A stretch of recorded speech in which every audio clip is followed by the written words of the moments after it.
Um, we're live. Okay, all right. Morning, everybody.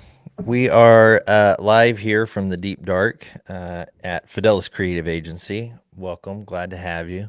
I'm TK Douglas, your only host for the day. Andrew could not be here today. He had a whole video shoot production. I'm not sure exactly what he had, but you got me. You get me today. You get Macy behind the camera, and you get Katie Beth, who y'all have never met before, but both of them are fantastic people. That was good. There's a lot of energy. You can tell there's a lot of energy in the shop today. Man, okay, so we're gonna have probably a pretty short show, because let's face it, Andrew he takes up a lot of airtime. He does. I'm playing. Andrew, if you're watching, I still love you. Um, let's see, how's things? Are you guys good? I'm great this morning. Katie Beth, how are you? Amazing. Yeah. All right. Oh, yeah. This is not a current event show, but I do like to have like a little bit of markers during the week about like, hey, this is for journal, right? For the journal, for posterity. So this week, I think the big story out in the news, out in pop culture, is Kate Middleton, and Yeah. you know, and how like embarrassed everybody is by how they behaved. I think that's kind of the big story, and I'm kind of enjoying it. I'm kind of here for it. A lot of people are like really like backtracking all of their statements, and they're like, "Oh, we really shouldn't have pride," and it's pretty great. It's pretty great. She's back. She's not missing anymore. She's not. And I was super curious. I mean, I don't know how you can not be curious about a missing princess for months. Yeah. But anyways, we wish her well. News from the shop. This is kind of what's going on around in our world is we have one of our key players getting married on Friday. So exciting. It's so exciting. It's been it feels like to me a long engagement. I think this is probably a pretty normal sized engagement, but to me it feels like it was so long. In much lesser news, I have a birthday on Sunday. No way. Yeah, What a weekend. I know. I'm gonna be 16. It's gonna be awesome. Congrats. Yeah, I'm gonna get my license. Happy sweet 16. Yeah. Thanks. I'm gonna have my dad's throwing a party. Um, and let's see what else. Spring has sprung around here. It's beautiful. We have a thing around here called Primo Days, is a very specific set of rules. And the weather has to behave to be considered a Primo Day. And it's between 65 and 80 degrees only. It has to be sunny and clear skies from sunup to sundown. Can't be too humid. Can't be too windy. It has to be perfect, right? And that's considered a prima day. And so we like put a tally mark next to the coffee pot, and we record all our primo days. And the sad truth is, the reason that we do that is because they are so more rare than, say, California or Colorado. It's like we really treasure them around here. So we've had quite a few this week. I think we're having one today. Let me talk to you about, we're going to go into segment number 2. Okay. All right. And this one is not as zany silly, but I wanted to explain to our ones of viewers. I assume there's like 2. Maybe Nana might be out there. Hi, Nana. And I wanted to explain what it is that we do, or why it is that we do what we do here at Fidelis Creative Agency. So we have a mission statement, and as corporate and as cheesy as that might sound, a mission statement is really, I think it is always a marker of the people who have started the business actually sat down and took the time to be able to articulate what it is they care about and that's a good sign to me. I'm always like, oh, okay, you actually, and unless it sounds super generic, right? And if it's super generic, I think ChatGPT wrote this and you actually don't care. But I want you to know that we sat down years ago and have refined over the years. We've like tweaked and iterated each word to bring a understanding to the marketplace of our mission, like what it is that we're trying to do with this whole business. And here's the big mission statement, okay? Because we believe that successful businesses are inherently good, we push brands to deeply connect with their perfect market. Now, there's a lot of there's a lot of buzzwords or a lot of hot words in there. The biggest one is inherently good. So when we sat down and looked at business and commerce and industry and work and jobs and all those things, when we sat down and looked at why even we would spend our lives and time doing this thing, we realized that businesses are a vehicle by which blessing gets into the earth. It's where value is created. And so we want our business owners and we want our employees and we want our customers and we want our vendors and we want our just anybody who ever touches our businesses, including our clients, especially our clients, we want them blessed. We want them to walk away just a little bit better, just a little bit more full of a value or a full of the ability to do more work. So we have essentially like kind of pasted our ceiling with these hanging, like they're kind of dangling on some rods with these golden spoons. We have like 1,200 of these spoons or 1,100 of these spoons. And it's because we tallied up the number of employees that each of our clients have. And the spoon is meant to represent that we put beans on the table.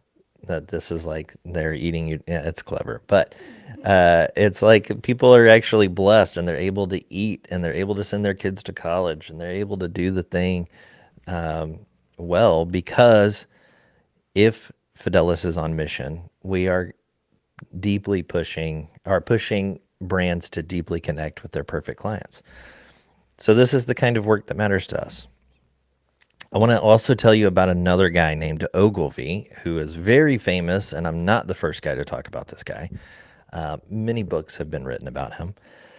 But if you think of the TV show Mad Men that was like shot back in the 1950s, it's really modeled after this guy Ogilvy, and Ogilvy and Mather are actually still an agency, and they still are holding brands, massive international brands like Audi. I know is one of their clients.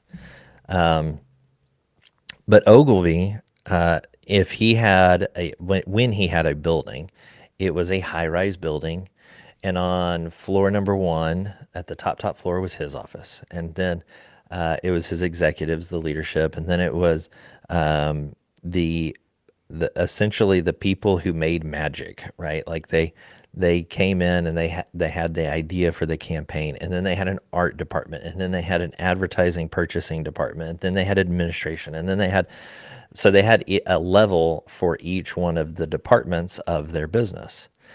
What happened during the digital revolution was each one of those floors segmented off.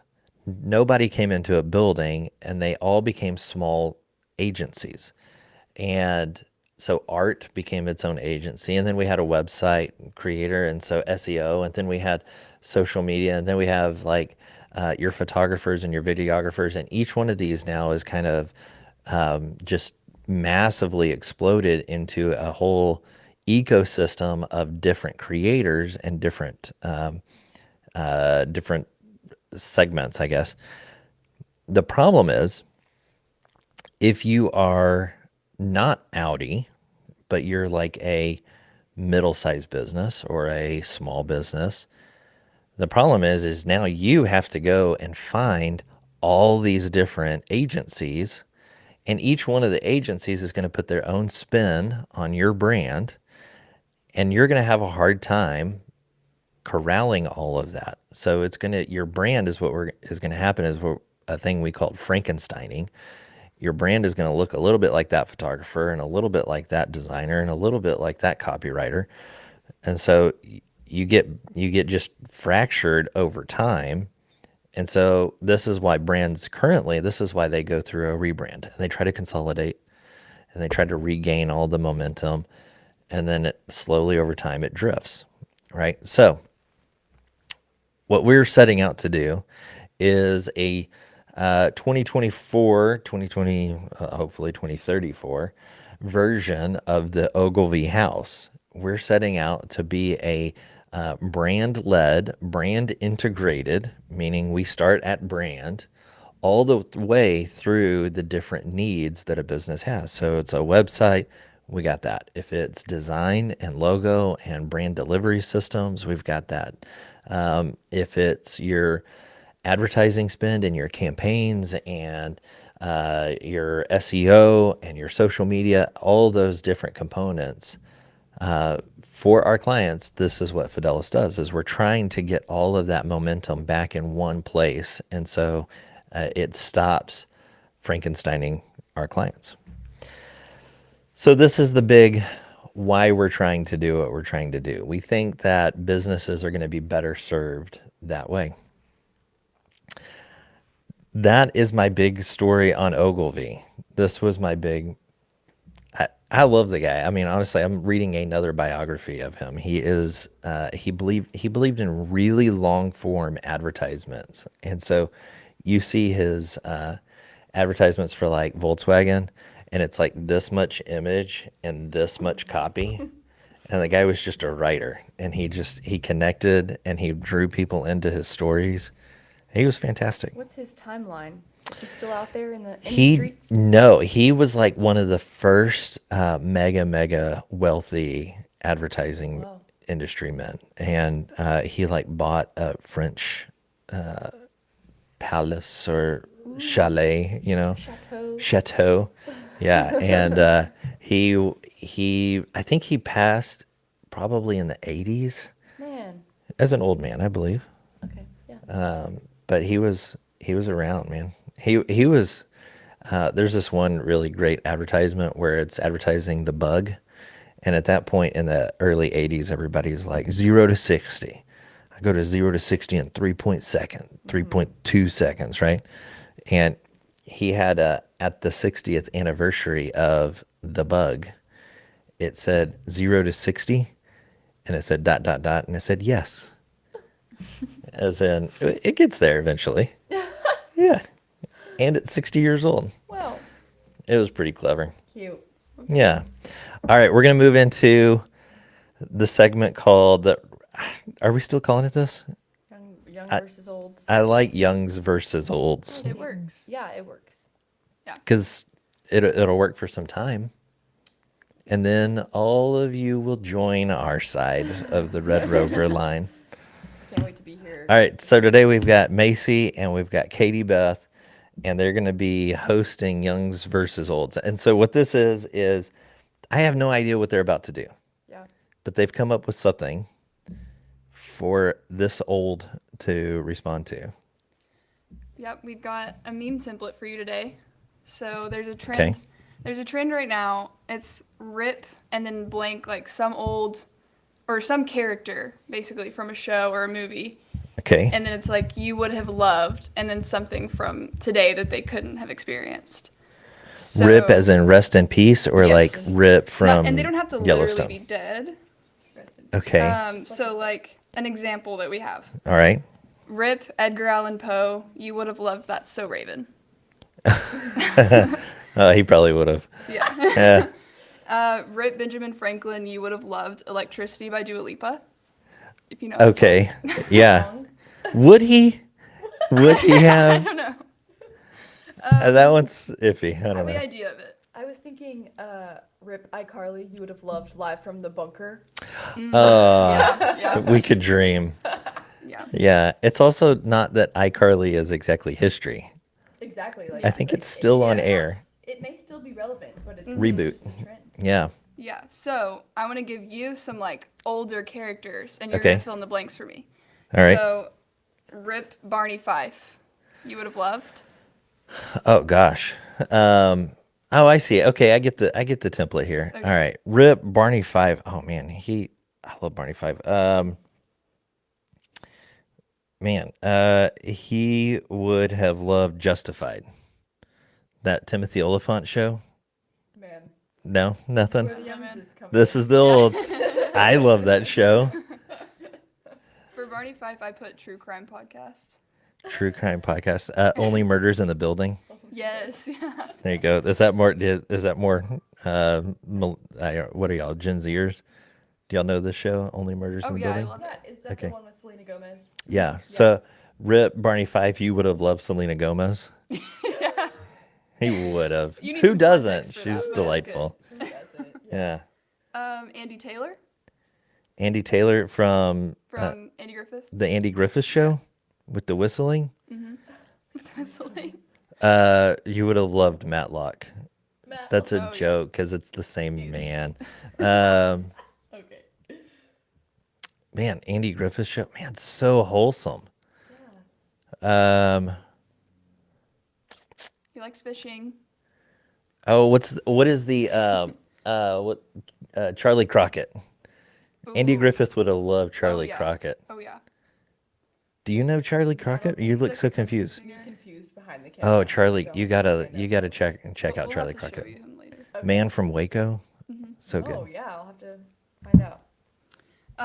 Did you watch Cheers or Seinfeld more? Yes. Both. Yeah. Okay. I was very young and I should not have been allowed to watch Cheers, but we watched it like all the time.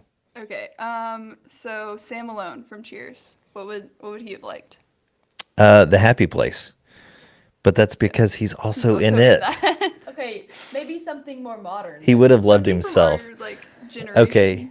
trendy things. The Happy Place is really It modern, is. isn't it? It is, but like Yeah. All right. Okay. All right. Sam Malone, man, he would have loved Kanye. Ooh. Yeah. Kanye was in love with himself just as much as Sam was. That's a would good one. would Sam Yeah. have loved Taylor Swift or hated her? Oh, I don't think he would have paid attention to her. Frasier. Cliff Clavin would have loved Taylor Swift.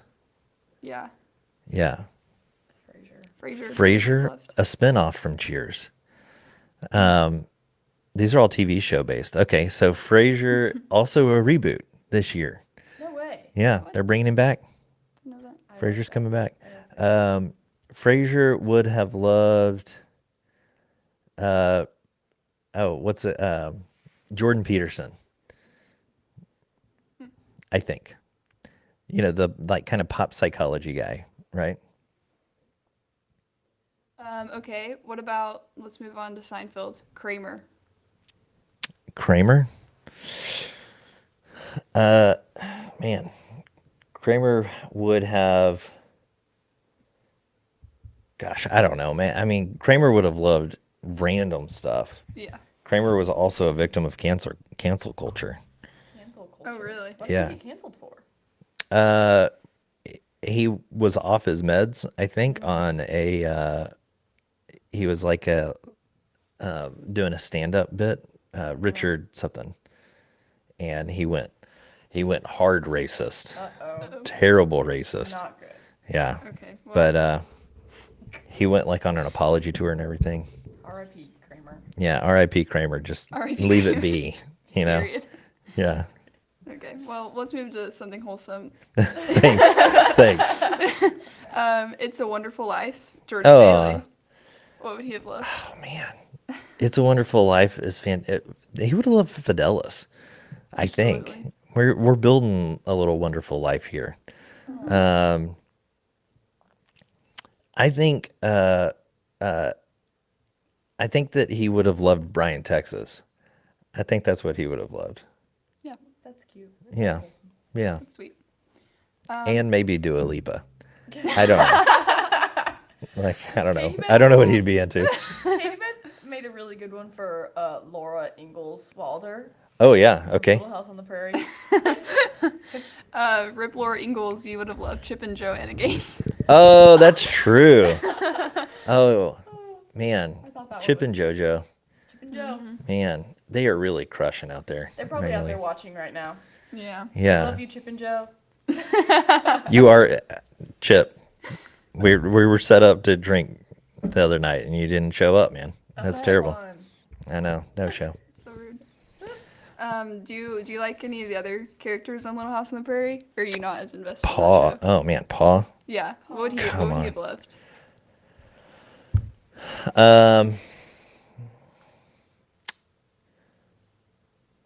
Man, I feel like I hate to say it, but I think Paul would probably have had a pretty hard time with 2024.